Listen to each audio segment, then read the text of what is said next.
Well, thank you, Mr. Mango. Thank you once again, Mr. Graham. Happy Sabbath to all of you also once again. Today I'd like to give a sermon that's a little bit different. I would like to report the results of the Congregational survey that we had recently and let you know some of the things that all of you said, or at least 24 of you said on the survey, and also at the same time tie it in with the importance of communication and asking questions to gain knowledge. Contrary to what a lot of people think about Jesus, Jesus Christ was not the ultimate answer man. In truth, he was more like the great questioner. To be precise, in scriptures, Jesus asked 307 questions. As a matter of fact, asking questions was central to the life and teachings of Jesus Christ. In fact, he gave one answer for about 100 questions that he asked. So usually he didn't answer the question. He would ask the question, but only one time out of 100, on average, did he actually answer a question that he asked. Now, this is contrary to most religious people today who believe they must have an opinion or an answer for everything, especially when it's not asked for. Jesus asked questions. He didn't spend his time just telling people everything. And again, for religious people, I think that's something that's important for us to appreciate and understand. Let's see some examples of Jesus asking questions. We'll begin by going to Matthew chapter 6 and verse 25 and see an area here in which Jesus is encouraging his followers not to become anxious, not to be consumed with worry or fear about being taken care of or what's going to happen today or tomorrow. He tried to give them a better perspective on life.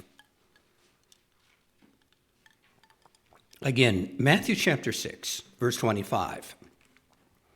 He said, "Therefore I say to you, do not worry about your life, what you will eat or what you will drink, nor about your body," all physical things I might add, "what you will put on. Is not life more than food, or the body more than clothing? ? Look at the birds in the air, for they neither sow nor reap nor gather in the barns, yet your heavenly Father feeds them. Are you not of more value than they? ? Which of you by worrying can add 1 cubit to his stature? So why do you worry about clothing? Consider the lilies of the field, how they grow. They neither toil nor spin. And yet I say to you that even Solomon in all his glory was not arrayed like one of these. Now, if God so clothes the grass of the field, which today is and tomorrow is thrown into the oven, will he not much more clothe you, O you of little faith? Therefore, do not worry, saying, what shall we eat? Or what shall we drink? Or what shall we wear? For after all these things the Gentiles seek. For your heavenly Father knows that you need all these things. But seek first the kingdom of God and his righteousness, and all these things shall be added unto you. Now, for many of us, we don't realize there are that many questions in just a very short passage. As a matter of fact, when we read these as declarative statements, not even as questions in most cases. If my math is correct, Jesus asks 8 questions during this short passage. What's he doing? He's trying to get the audience thinking about their lack of focus on the very important things of life, and that is spiritual, not just our physical needs. A major mistake we make in our Western culture is that we think telling or lecturing is the key to learning. We do that in our school system. Our education is famous for that. We used to have a cartoon in the church years ago of a student with a big funnel in his head, right? And you're pouring all this knowledge into the funnel, into his head. And that's the way our educational institutions are mostly configured to supposedly teach. The problem with this is that people simply learn to repeat answers from memory. They repeat the answers that they were told, but they haven't thought through why the answer is correct or valid. Then, when they are later asked a question that they had never heard before, they're stumped. They struggle with it. That happens to a lot of our teens, a lot of religious teens. They go through churches and so on, and they learn all of these answers, and they're told all these things, and they get into a college classroom, and the professor asks and cloaks questions in ways that they never heard before. And it stumps them, and they struggle with it because their response is simply to have memorized what they were told rather than being asked a series of thought-provoking questions to figure it out and to ask ourselves, is it rational? Is it logical? Yes, I understand. I get it. It's part of my value system rather than just something I was told. So when we learn by using and being asked a series of questions, we build a thought process that supports what we believe to be true. Let's take a look at another example and see something else Jesus can teach us. Mark chapter 8 and verse 27, if you'll turn there. Mark chapter 8 and verse 27.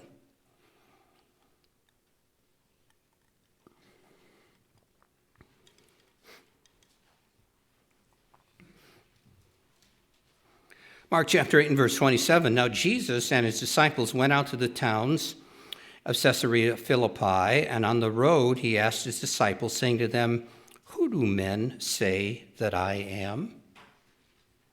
So they answered, that, by the way, who do men say that I am? Question. So they answered, John the Baptist, some say Elijah, and others one of the prophets. And he said to him, but who do you say that I am? Question mark. Peter answered and said to him, you are the Christ. Then he strictly warned them that they should tell no one about him. And he began to teach them that the Son of Man must suffer many things and be rejected by the elders and chief priests and scribes and be killed, and after 3 days rise again. So he's talking about the events leading to his death and his literal resurrection. Verse 32, he spoke this word openly, and Peter took him aside and began to rebuke him. But when he had turned around and looked at his disciples, he rebuked Peter, saying, get behind me, Satan, for you are not mindful of the things of God, but of the things of men. When he had called the people to himself and his disciples also, he said to them, whoever desires to come to me, let him deny himself and take up his cross and follow me. So Jesus is in essence, he's saying to Peter, Peter, you're thinking carnally. You want to preserve your life. You want to avoid pain. You don't want to make a sacrifice. You're of Satan. In my case, I was born to bear a cross. I was born to deny myself and die young.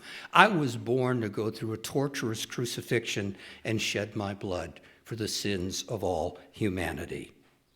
And sure enough, in each generation, we all have our own cross to bear. For some of us, it might be a physical handicap, an emotional handicap, a mental illness, whatever it may be. Every human being has their own cross to bear. But as Jesus says, whoever desires to save his life will lose it. If all we're focusing on is the physical and the me and the now, whoever desires to save his life will lose it. Whoever loses his life for my sake and the gospel's, the power behind that message, will save it. For what will it profit a man if he gains the whole world and loses his own soul? Question mark. Or what will a man give in exchange for his soul? Question mark. How important, when you're talking about eternity, how important is the wealth of Elon Musk? As I've said numerous times before, you're probably tired of hearing it, but the day that he dies, death is the great equalizer. He'll be put in the ground like some homeless person who dies in the streets of Illyria. He'll just be in a prettier box, but they're both equal. They're both in the same place, and that's called dead and buried. So what good does all the wealth, all the celebrity, all the prestige do in this life if you gave up eternal life to achieve those things? What value did it really bring to you? That's what Jesus is saying. Now, for those of us looking at the questions that Jesus asks here, for those of us who are older than dirt, older than Demetrius' earth, you'll remember the old Bible correspondence course that existed in the through the 1950s and 60s and 70s.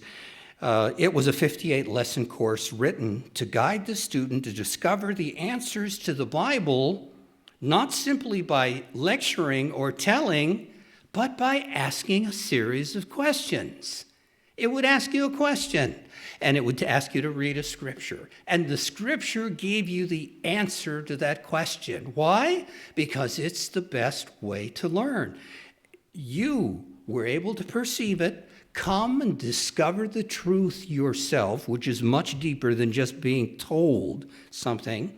And you were able to lock within your mind a reasoned and logical understanding of what you were reading from scriptures, and it became part of your value system. It became part of who you are. So it would ask a question, it would have you read the scriptures and come to your own conclusion answering that question, and only then would it oftentimes give a comment afterward to help you to cement and solidify what you had just read. Now, this was primarily written by a man whose name was, his pen name was C. Paul Meredith. His first name was actually Clarence. He may not have liked Clarence, and maybe that's why he put C. Paul Meredith, but he was a gentleman who came to the understanding of the church in the 1940s, and you may not know that in 1949, Ambassador College had a financial crisis and almost closed. And this gentleman, Clarence Paul Meredith, who, by the way, had a doctorate in veterinary medicine, he was a doctor, and he was one of three people who gave very generous donations in the late 1940s to keep Ambassador College open, so it didn't close. After that, he came to Ambassador College himself, and he began to work on staff, and he was the primary individual who created the Bible correspondence course, especially the early lessons. He died in his mid-60s, I think about 1968, and when he died. But he understood the concept and the idea of asking a question and allowing the person, through the excitement of self-discovery, to come to a logical, rational conclusion themselves, how much more powerful that is than just simply telling and lecturing people about certain things. So this is actually the best way to learn something new. The questions prod you to think through new knowledge, to perceive and engage it in a logical, rational way, and to conclude that it's valid. And again, this is contrasted to simply being told something. So let's see another quality that Jesus had that I think would be good for us to appreciate before we get into the results of our recent survey, and that is Jesus had active listening skills, something, again, that's very rare in our Western culture today. Luke chapter 24 and verse 13, if you'll turn there with me, Luke chapter 24, verse 13.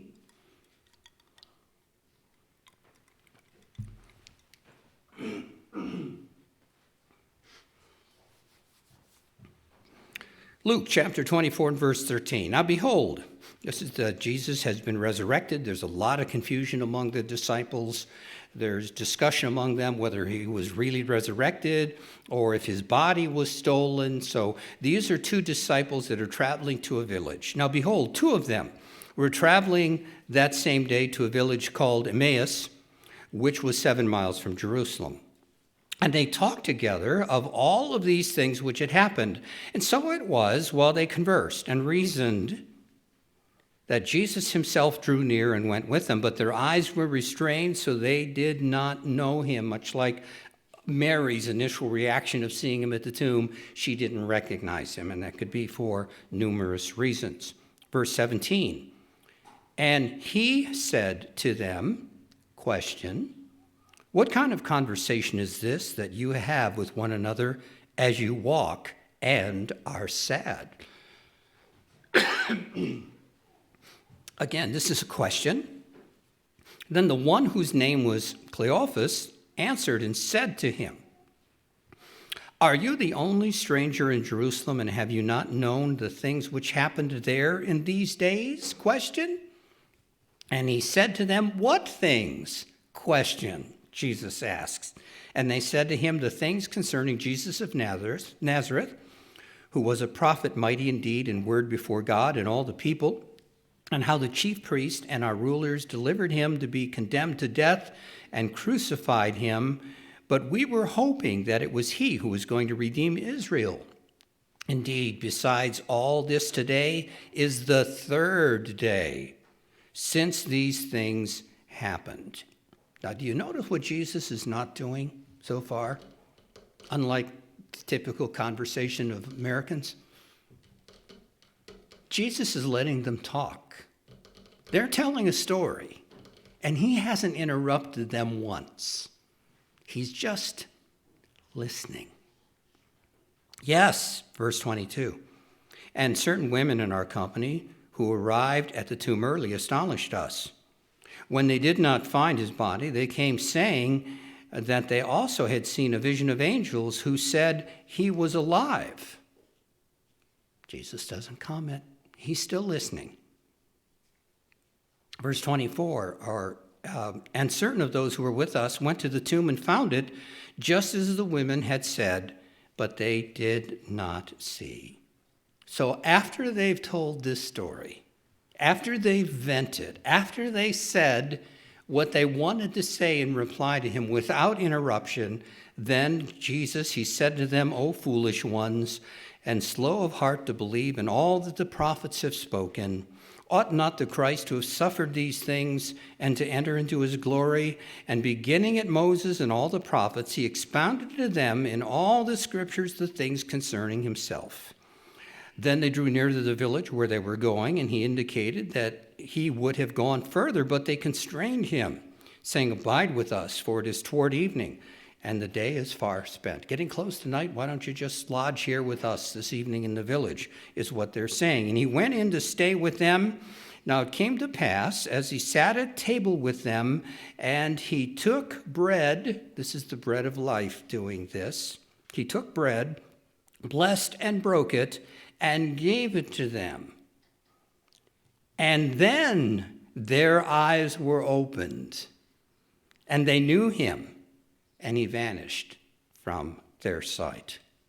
So what we see here in this scripture is Jesus provides a classic example of something all of us need to work on better, and that is active listening skills. He not only asks questions, but he patiently stops to listen to the answers. He lets them talk. He does not interrupt their discussion. From verses 19 through 24, Christ lets them tell the story, and he simply listens, occasionally interjects a question to keep them talking, to keep them communicating with him and telling their story without interruption.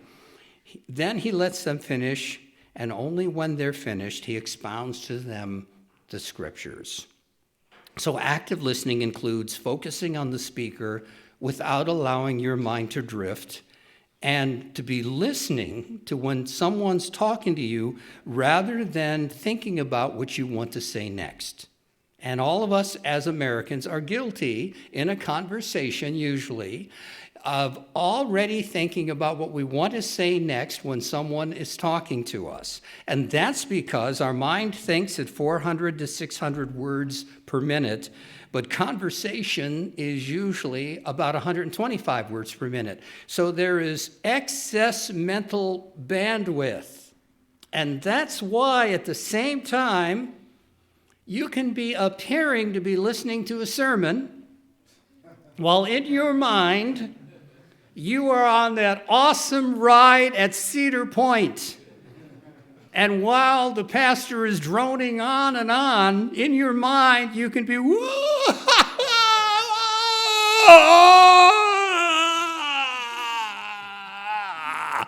all at the same time, because of that excess mental bandwidth that we have.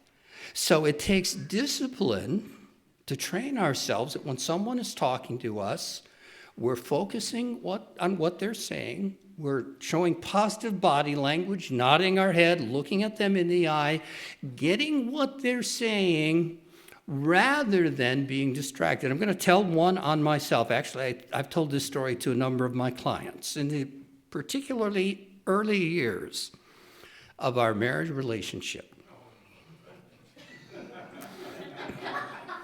There were times when I would be talking to my beloved, and she would say out of the clear blue, "What did I just say?"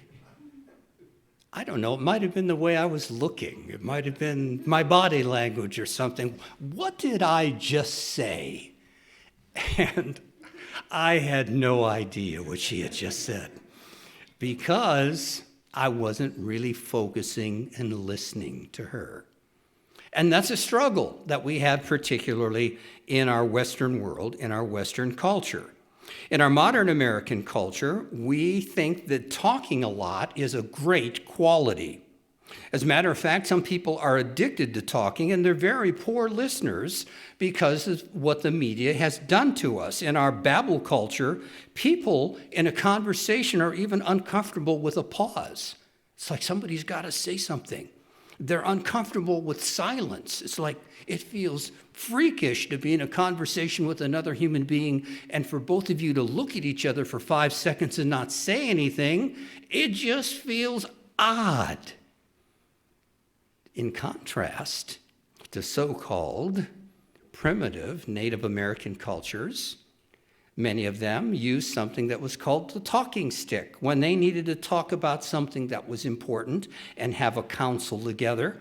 All of the braves would gather together to discuss something that was difficult or complex or important, and they used an instrument that was called the talking stick.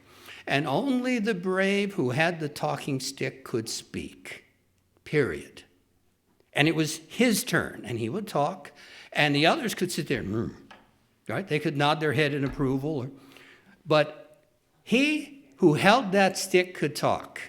And only when he was done, he would give that talking stick to someone else, and then it was their turn to talk.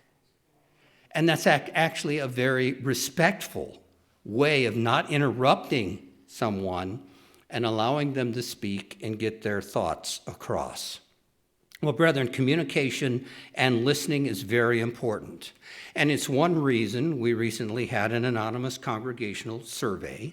And I would like to thank all of you who responded. There were 24 online responses and a few paper responses. The paper responses aligned with what the survey reveals, and they're included in some of the comments that I would like to make. So I would like to give you some of the highlights today.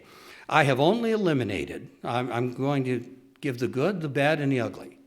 And I have only eliminated some very positive comments that frankly make me uncomfortable to read to all of you. But aside from a few comments that were very positive and complimentary to me that kind of embarrass me, particularly if I read it publicly, those are the only ones that I am leaving out, though I do thank everyone for every comment that they made. All right, let's begin. Number one, the first question is rate the frequency of monthly online Bible studies and our interactive fundamentals belief class. So the weighted result, the response, was 8.95 out of 10. In other words, about 9 out of 10 individuals said it's just right. The 2 Bible studies we have during the month, one interactive and one on Zoom, is just about where most people feel comfortable and felt were right. I might add, and if you're in a position in life, if you're retired, you're in a position that you want to devour Bible studies and devour sermons, that's awesome. And I might add that there are many other UCG congregations that give Bible studies throughout the month that you can listen to. So we don't claim to be the only Bible studies. We don't even claim to be the best Bible studies. We try to give good Bible studies, but we don't claim to be the best. Also, the UCG sermon site, ucg.org/sermon site, as of this morning has 35,615 sermons and Bible studies you can hear on demand if you have internet access through your cell phone or a tablet or a PC. So you can listen to lots and lots of Bible studies and sermons if you have the time and you have the inclination to do so. So I just wanted to make that comment, and if you have the time and the willingness, we live in an age where all that is possible. When I first attended the church, obviously there was no internet access. My first Feast of Tabernacles, the most choice seat in the tabernacle was one that had an electrical outlet, because men carried in their reel-to-reel tape recorders. They were like a big piece of luggage. And power, they'd run over and grab that seat, and they'd put their suit, open it up, these 2 huge reels, and the whole sermon, the gentleman sat in his seat holding the condenser mic like this, because that's the only way that you could pick up the speaker. So we've come from that age to, if you have a smartphone, you have your choice of 36,615 sermons. And I encourage you to take advantage of that if you'd like to hear more than we're able to provide locally. All right, number 2, list some topics you would like covered in future sermons and Bible studies. So I'll just read these and occasionally make a comment. Current events and their similarities to historical events in ancient Israel. Good comment. Place of safety, overcoming sin, end-time prophecy, Christian living, preparing for the end times. All excellent topics.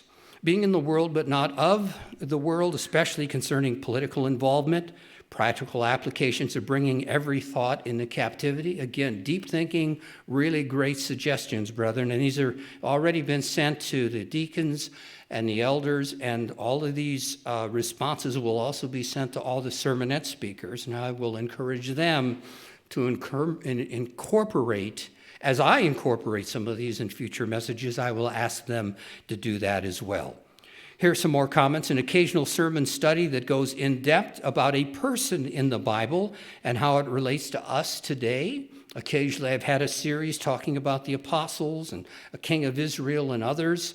Those make great sermons, and we certainly could do more of them. Expounding on the verses and subjects such as Ecclesiastes, Proverbs, that aren't touched on that much. Dealing with grief and stress. Ways of coping with it all. Helping us prepare for the kingdom of God. How to better serve the brethren in the church. Points to enhance our prayer life. These are all awesome. And thank you for these comments, brethren. Faithfulness. I would like more background on each of the apostles. Keeping the Sabbath holy. The God of the Old Testament. The 2 trees, the heavenly realm and God's realm. The role of Europe in prophecy, maintaining godly values in an immoral world. Christian living topics. Family living, health laws. How to effectively communicate your beliefs in a contrary culture. That's becoming more and more challenging. What advice does the Bible give us for dealing with toxic people? The book of Revelation, suffering, pain, baptism, death, Bible stories and lessons, scriptures, how to apply the Bible to our everyday life. Again, thank you for those. Those are really good topics. And this is sent to those who are speakers in the congregation. It'll all be encouraged to incorporate these messages in our future messages here in the congregation. I certainly will touch on some of these topics as well. All right, number 3. What are your comments about the quality of our local Bible studies and sermons? And here were some of the comments. Excellent, feeling fed, love the holy days are preached about before, to prepare and during the holy days. Sermons are great and Bible studies as well, but sermonettes, I believe, and I don't mean to be critical, should not be given by someone that just has been in the church for a short time if it comes up by a new member wanting to do this. But I believe the ministry would do a good job in evaluating the situation. Great comment. And let me to give you a little history, because perhaps the person who made this comment doesn't understand our kind of recent church history. When I became the pastor of this congregation, everyone else except the latest speakers, everyone else except the late Tim Swope and I left. They went somewhere else. So I basically had to carry the ball. And so at that time, I decided to virtually open it up, and anyone who wanted to give a sermonette would be allowed to give a sermonette, knowing that some would work, some would pan out, and some would not pan out. But we needed speakers, and we needed speakers desperately. And over the years, we've pretty well settled on a core group of individuals who I think overall do a really good job. Another thing I want to make regarding this, regarding speakers, and you may not understand this if you're not a speaker, it takes 20 to 30 years to become a very polished and excellent speaker. Here's the difficulty with speaking. There are 2 dynamics with really being a great speaker. Dynamic number 1 is your presentation skills, the way your words flow, your vocal variety, all the gestures you have, and all of the ways of presenting a message. The other way is how rich your content is. Is the content thought-provoking? Is it encouraging? Is it inspiring? Does it make people think? There are a lot of speakers who are gifted and charismatic, but their message is consistently shallow and not very rich. They're not the best speakers. On the other hand, there are speakers who have incredibly rich messages, well thought out, well prepared, biblically oriented, but because they lack presentation skills, much of that message is lost in the delivery. It takes a long time for a person to develop both sides, both of those dimensions, and to be able to be a very good speaker. And usually that means you have to begin on the younger side. It's best if you begin in your 20s and 30s, because it's going to take you a long time to get really good, especially if you're only speaking once every 4 to 6 weeks giving a sermonette. So most of the men that we have now either grew up in the church, and you've got to give them credit for that. They might be in their 20s, but they grew up in the faith. They're faithful, and they're coming along fine. And then I would say probably the average sermonette speaker we have has probably been baptized 10 years or more. We have some that have been baptized for 30 years. So I appreciate what was said, but I did want to give you a little bit of a history, and I think we've pretty well settled into a group of individuals who overall do a fine job for us, and we're encouraging them to continue to grow more and more. All right, some other comments. I enjoy the interactive studies with booklets, not too fond of Zoom, and I know that listening and watching online can be a little bit challenging, so I get that. Overall, they're very good, instructive, and uplifting. At times, they can be, in my opinion, too general or repetitive about basic Christian living principles, which is, of course, very important, but not the only subject or genre. So again, a really good comment, and it's, for all of us who are in a speaking role, it's really important to mix it up. We had a former president of the UCG many years ago who used to say that ministers really only have one sermon. And each week they just change the words and they throw in new scriptures, but it's always the same theme and the same message. And I hope that isn't true of me, but I can understand where those comments came from. So it is important to mix it up, to have a healthy diet. You can't have dessert you can't just talk about prophecy all the time. You can't only have dessert. You have to have fruits, and you have to have vegetables, and you have to have meat, and it has to be timed for meat in the right season, like if the holy days are coming up or something's going on. So again, appreciate the point that was made.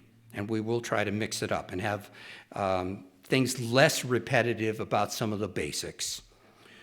Quote, depends on who's giving them. Wow, ouch. Range from really good to really poor. Ouch. I told you I wasn't going to pull any punches here. The sermonettes usually run too long, especially when the topics are not easily addressed in the time allotted. And again, that's an excellent point. And we've had sermonette classes, and maybe we should have them again in the future. But the best sermonette is where you take something that's very, very small and you magnify it, and you pull out of it details and understanding that most people don't have the time or inclination on their own Bible study to reveal. Those are the best sermonettes. Where most people go wrong are they take something that's too big and they try to cram it into a 12-minute sermonette.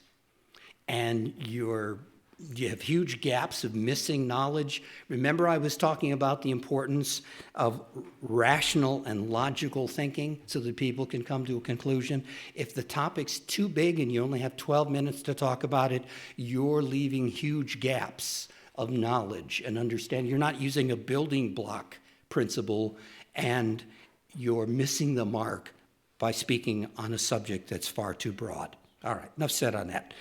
Continuing. Good, not always to the point, or they get sidetracked, which detracts from the message. The quality of the sermons and Bible studies are excellent. We are consistently provided with good spiritual meat and providing us with biblical scriptures, as well as providing us with good balance on Christian living. Another comment, great. I have been learning a lot. Let's see here. It says, wonderful. The monthly Bible studies on Zoom are very insightful, including the PowerPoint presentations. Mr. Lee does Bible studies after Sabbath services, and we enjoy the interactions and sharing with the brethren. Another comment, the quality is excellent for both Bible studies and sermons. Our church has been blessed with many good speakers and a variety of approaches to God's Word. Would like to hear more on prophecy in the last days. The final remark I will make on this is please remember that when you hear someone, your impression of that person is subjective. It's like music.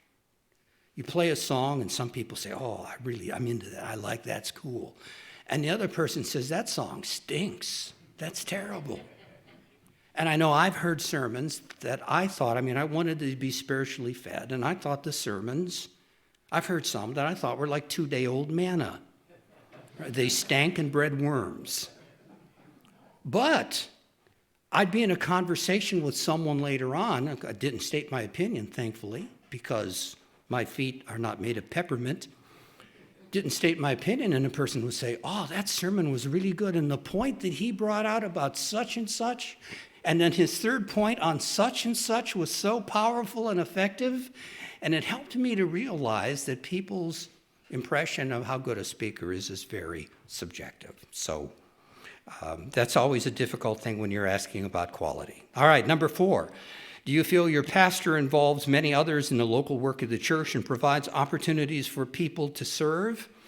Out of 24 people who took the survey, 22 said yes, 0% said no, and 2 chose not to answer it. One comment was made, our pastor also expresses a cheerful thank you when we help out. And just as a pastor, I believe that one of my roles is to encourage all of you to develop your own particular talents, whatever they are, to help you with that, to encourage you to do that, and open doors of opportunity for you to do that. So again, I appreciate the high marks on that particular question. Number 5, how do you feel about the local church leadership and how well it serves you? Here are some comments. It is excellent. Thank you very much. Very well. There are others who deserve more recognition, and I agree with that 100%.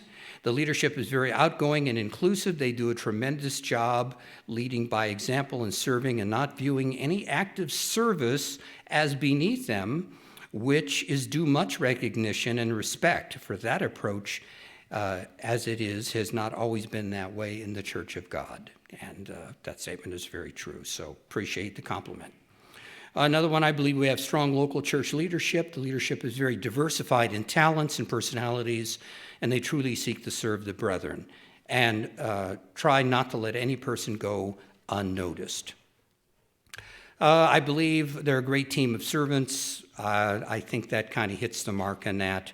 Obviously, that was very highly rated, so I won't compliment any more on that. Number 6, how accessible do you feel your pastor is to you and everyone else? Well, the weighted response out of a scale of 1 to 10 was 9.18. There were 2 7s, 5 8s, 2 9s, and 13 10s.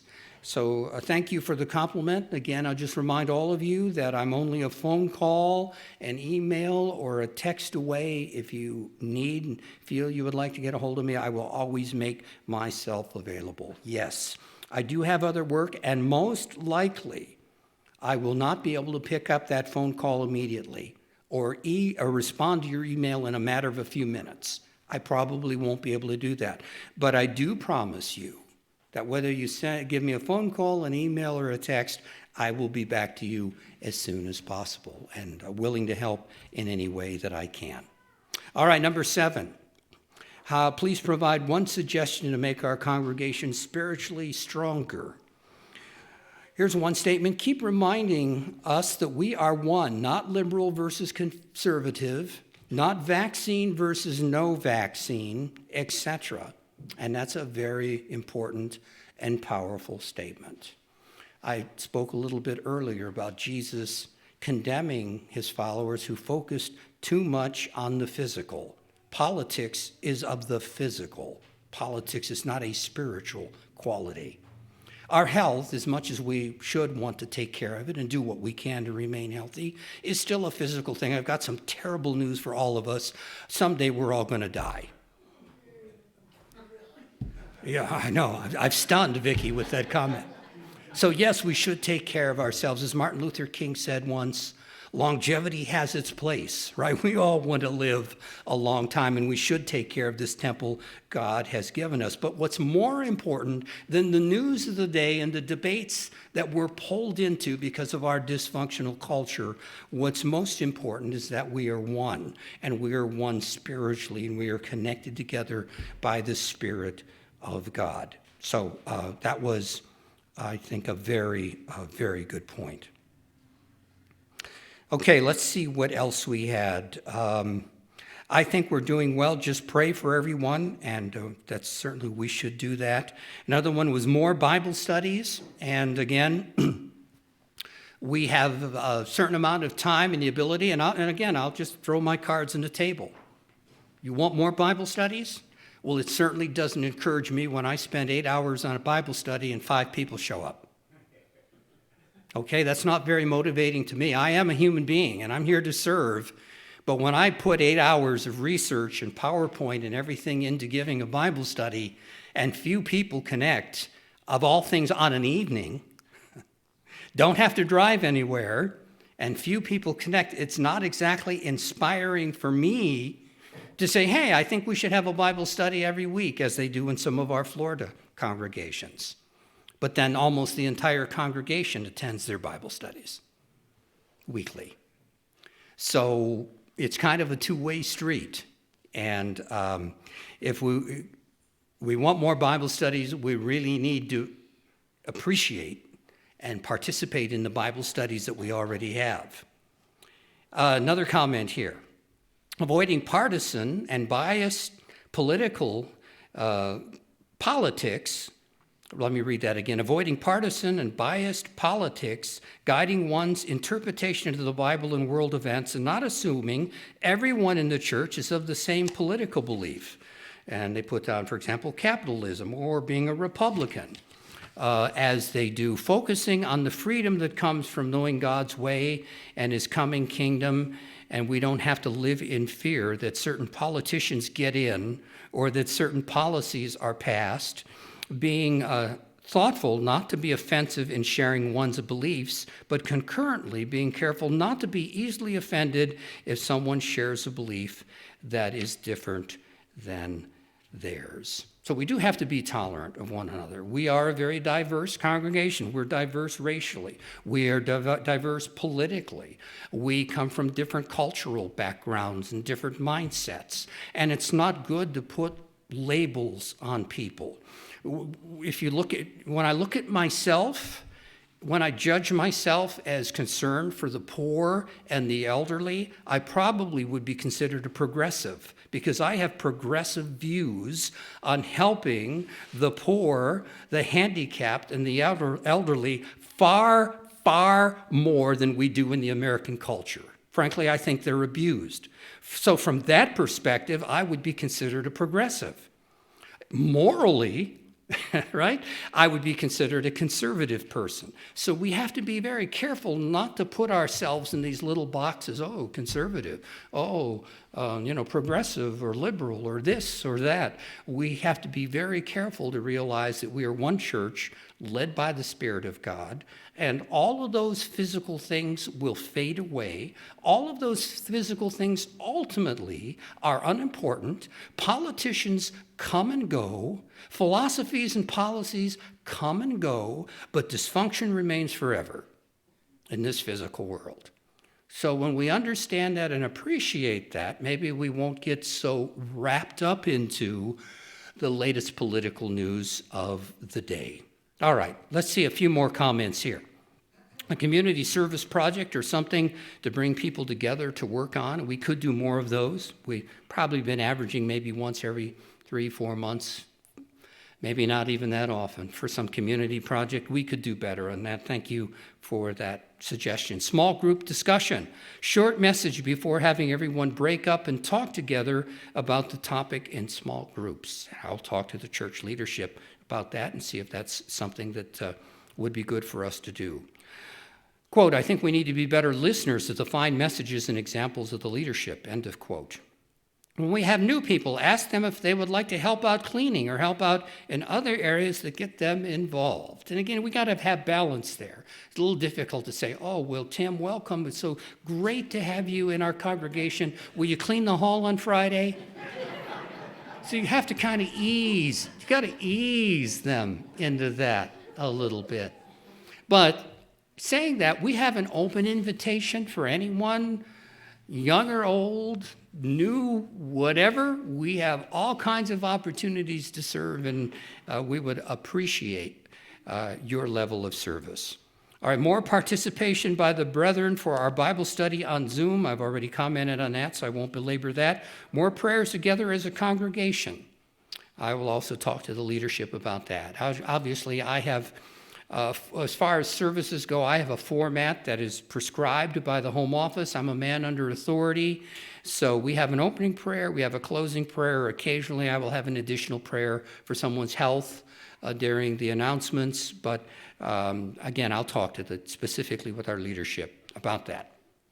I feel before baptism, the person should know more about the background of the church. Again, I appreciate that comment, but if you mean the background in the book of Acts, I agree with that. But the Bible itself does not give a prescription that you have to know about the Worldwide Church of God in the 1960s, or when United was founded, or any of those things. So that's something that I just assume that through conversations, new people before or after baptism will learn more and more about our history as a church. We should get to know each other better. I would agree with that. Here's another comment. Everyone should make a habit to greet each other on the Sabbath. Some never speak. And I know that's difficult. I don't perceive that we're a church of cliques. I mean, I attended congregations in which every Sabbath there were a whole bunch of pods of people who basically hung out with each other and ignored everyone else. And I would always encourage you, if there's someone that you don't know well, walk up to them, give them a big smile, throw your hand out and say hi, and ask them a question. Ask them an open-ended question. It's like your teenagers. Never ask your teenager a yes or no question, because they'll give you one word and to them the conversation's ended. It's done. But if you ask them an open-ended question, right? What was the best thing you learned in school today?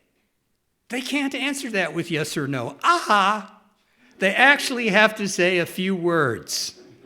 And that's the same with a conversation with one of the brethren. Someone that you don't know, ask them questions about themselves. People usually like to talk about themselves. How did you come to an understanding of the faith? Maybe they grew up in the church. Maybe they were called while they were in prison. Who knows? But you'll find out some interesting things about them if you ask questions and get to know them. All right. Field trips, more time spent together in activities. Maybe that's something we've done that actually in the past. We've had some midweek field trips in which we would go to Amish country or something and see something. So maybe that's something we can talk about doing. All right, question number 8.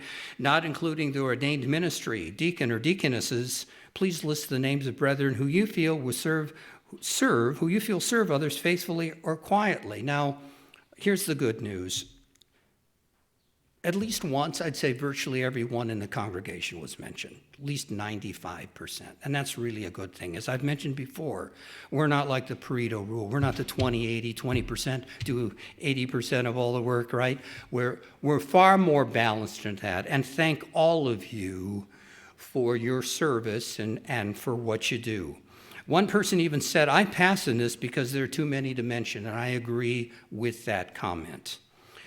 So what I'm going to do is I'm just going to mention a few names at the risk of offending everyone else, and I don't mean to be offensive. These were folks who were mentioned numerous times, so I think it's only fair to thank them for their service. First, some individual names: Glenn Buttram, Walt Duncan, Art Blakey, Jordan Black, Vicky, Diane Weber, Lois. And then there were couples: the Mangos, the Hawaniaks, the Rebars, the Hortons. So I'd like to thank all of you. And again, many of you may not have been mentioned numerous times, but you are recognized and appreciated for whatever it is that you do. There are many others who serve in important ways.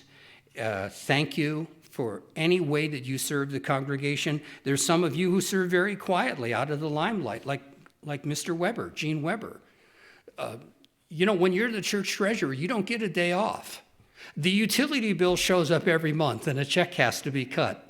And people send in receipts for things that are being purchased, and he just does it quietly, and he doesn't expect a spotlight on himself. He doesn't want a new Mercedes-Benz, maybe a Tesla, but he doesn't want a new Mercedes-Benz. He does it quietly, and he does it out of having a big heart and wanting to serve God's people. And I know there are a number of you who do that, and thank you very much. God knows who you are, and God knows what you do to serve his people, even if someone doesn't recognize it. That's not why we do it anyway, for recognition. It's good to be recognized, but that's not why we do it. All right, number 9. What one upgrade or improvement would you personally like to see in the church building in Grafton, Ohio? All right, here are some of them. Not practical, but full house air conditioning. That can be done, but it would be very, very expensive. And at this time, we just have some other things we think are more important that we would enjoy all year rather than air conditioning, which frankly we use 2 to 3 months out of the year, and then we don't need it. But something may be considered in the future. Silence the women's bathroom. Now, we could tell the women to stop talking when they go in there. We could do that. That's not what they meant. When you flush the toilet, you can hear it through the wall. And that's not a good thing. It's because there's no insulation.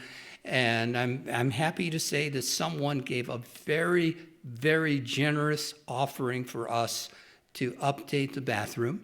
And we had another contractor out last week to look at reconfiguring the bathroom and reinforcing the wall and adding more insulation and stuff. So we're working on it. That's something that we're working on in parallel with what we're about to do here very shortly. All right, a door that can be locked in the men's bathroom in the toilet section. Good comment, something we need to finish.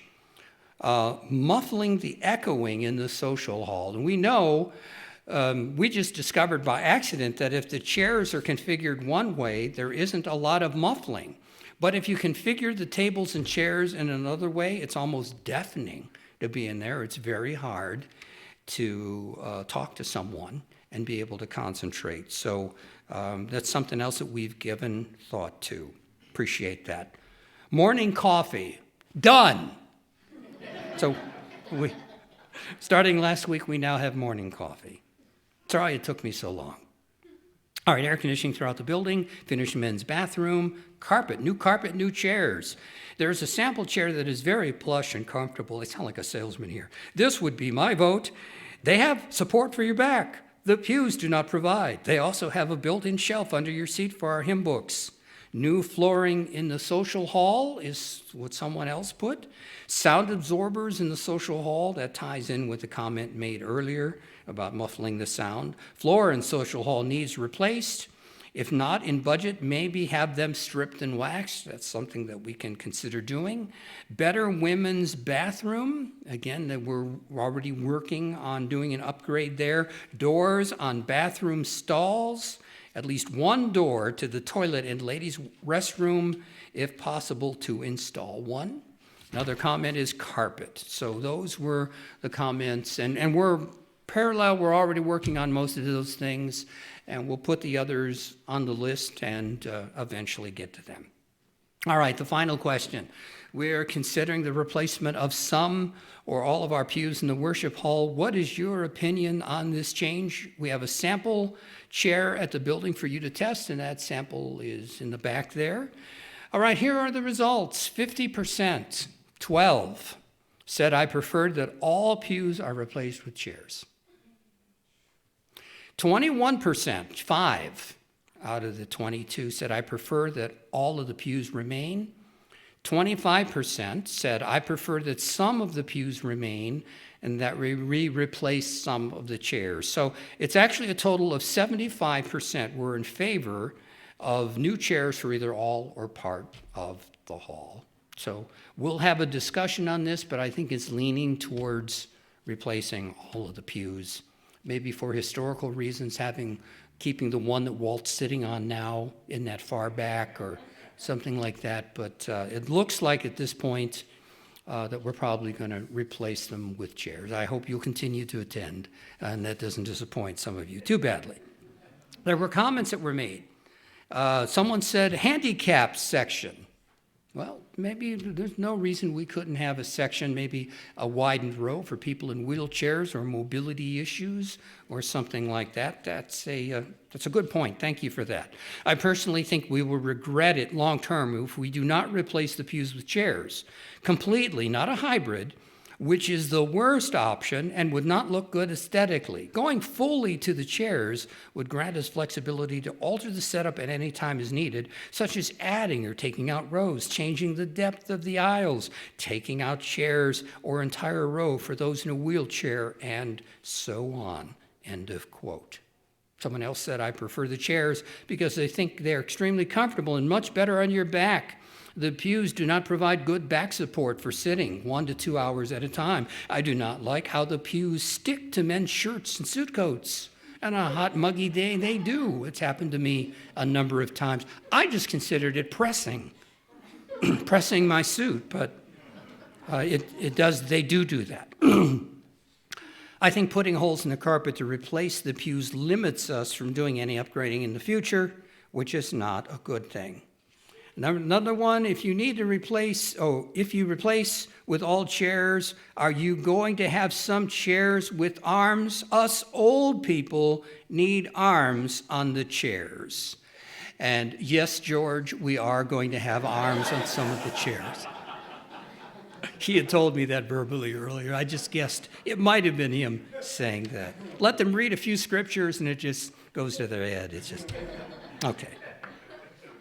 So those basically are the results of our survey. And again, I just want to thank you for communicating with me and giving me the ability to know what's on your mind and to know your thought process. And they are a very important form of communication. Thank you for helping make our congregation stronger spiritually and make our congregation healthier spiritually and also physically with the upgrading of this hall. The dictionary definition of a survey is to look over the parts, features, and contents of something and view it broadly, and to look at or examine carefully and appraise.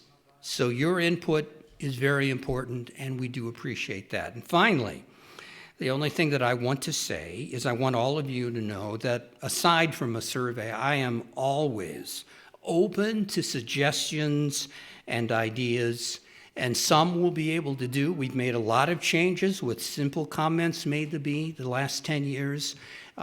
If I can do it and it's reasonable and makes sense, doesn't harm anybody, we'll give it strong consideration. However, I am a man under authority, and the church pretty well has some structures as far as how services go and what's done during our religious services. So realize that I have to balance all of those things. But I want you to know that I'm always open to your input and your ideas and your suggestions, because they're very important to me, and they're important to the health of our congregation.